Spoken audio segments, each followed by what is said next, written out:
Hello guys, welcome to Vyas academy online classes. आज हम class 7 के चैप्टर नंबर 11 इन्वायरमेंट का लास्ट टॉपिक जो अपना बच रहा है उसके बारे में हम पढ़ेंगे। देखेंगे कि किस तरह से, जैसे कि मैंने आपको बताया था कि इन्वायरमेंट को जब हमने देखा तो इसके दो पार्ट्स हमने माने थे। एक था नेचुरल इन्वायरमेंट और दूसरा था ह्यूमन इन्वायरमेंट। नेचुरल इन्वायरमेंट के अंदर वे सारी थिंग्स जो अपने आप बनी है या जो अपने आप प्रकृति है के द्वारा बनाई गई है उसे नेचुरल इन्वायरमेंट के रूप में देख सकते हैं। जैसे कि हमारे अर्थ के ऊपर मौजूद कई माउंटेन्स हुए, कई लेक को, बहुत सारी फॉरेस्ट, ये सब चीज़ें नेचुरली बनी हुई है। आज हम पढ़ेंगे ह्यूमन इन्वायरमेंट के बारे में। जैसा कि नाम से स्पष्ट है, मानवीय पर्यावरण। ठीक है, जैसे कि आप देख सकते हो ह्यूमन इन्वायरमेंट क्या होता है, यानी कि देख सकते हैं कि वे सारी थिंग्स या वे सारी चीज़ें जो मनुष्य बनाता है या जिसकी रचना मनुष्यों के द्वारा या ह्यूमंस के द्वारा की जाती है, वो सारे ह्यूमन इन्वायरमेंट के अंतर्गत आते हैं। देख सकते हैं, all the things created by humans bring are the include in humans environment, यानी कि जितनी भी सारी चीज़ें जिसको मनुष्यों ने बनाया है और उनका यूज़ किया है वो सब ह्यूमन इन्वायरमेंट के अंतर्गत आती है। अब यहाँ पर फॉर एग्जांपल जैसे कि देख सकते हैं, road, railways, dams, building, school etcetera, यानी कि इन सब चीज़ों का निर्माण मनुष्यों ने किया है। ये अपने आप नहीं बने हैं। अब इनका यूज़ क्यों किया जाता है या इनको क्यों बनाया गया है, तो इसको आप देख सकते हैं कि modify it according their needs.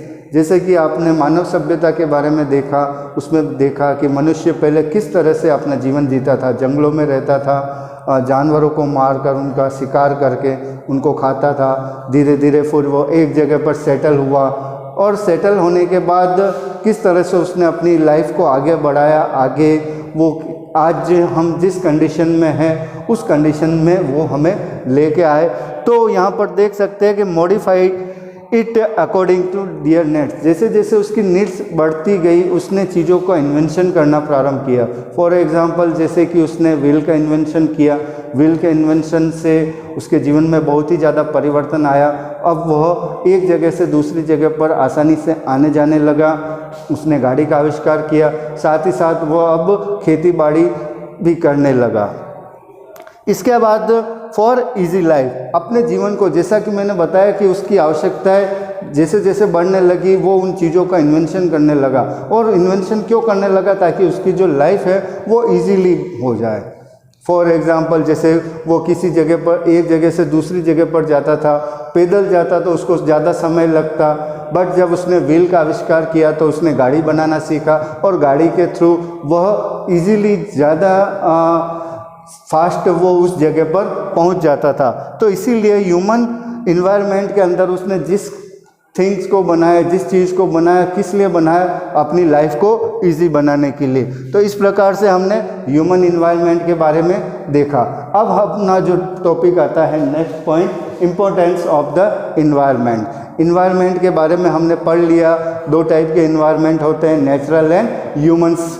ठीक है, अब इनके इम्पोर्टेंस क्या होती है उसके बारे में और देख सकते हैं कि it help us to understand the diversity and natural etcetera, यानी हमारे पृथ्वी के ऊपर जितनी भी विभिन्नताएं हैं, चाहे वो नेचुरल हो चाहे किसी भी तरह की हो, उनको समझने में इन्वायरमेंट हमारी मदद करता है।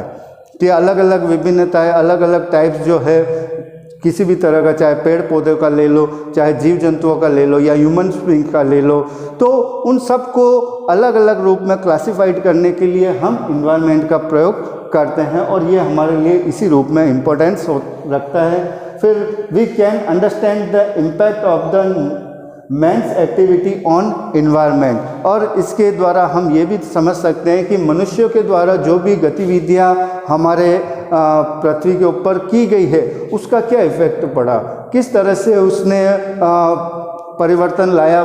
जैसे कि आप देख सकते हो कि मनुष्य ने कई अच्छे काम किए और कई बुरे काम भी किए, जिसकी वजह से हमारे इन्वायरमेंट के ऊपर, हमारे अर्थ के ऊपर अच्छा और बुरा दोनों टाइप्स का इफ़ेक्ट पड़ा। जैसे कि आप देख सकते हो कि मनुष्य ने अपनी आवश्यकताओं को पूरा करने के लिए ज़्यादा से ज़्यादा मात्रा में जंगलों को काटा, जंतुओं को अभी उसने शिकार किया, जिसकी वजह से आप देख सकते हो हमारा जो इकोसिस्टम है वो भी प्रभावित हुआ। तो इस प्रकार की सारी एक्टिविटीज़ जो मनुष्यों के द्वारा की जाती है, चाहे वो अच्छी हो या बुरी हो, वो हम इसमें इन्वायरमेंट के थ्रू देख सकते हैं। तो इस प्रकार से हमने इस चैप्टर को देखा और इस चैप्टर के अंदर हमने इन्वायरमेंट के बारे में जाना। नेक्स्ट वीडियो में हम अगला जो चैप्टर होगा उसके बारे में अध्ययन करेंगे। तब तक के लिए धन्यवाद। Thank you very much.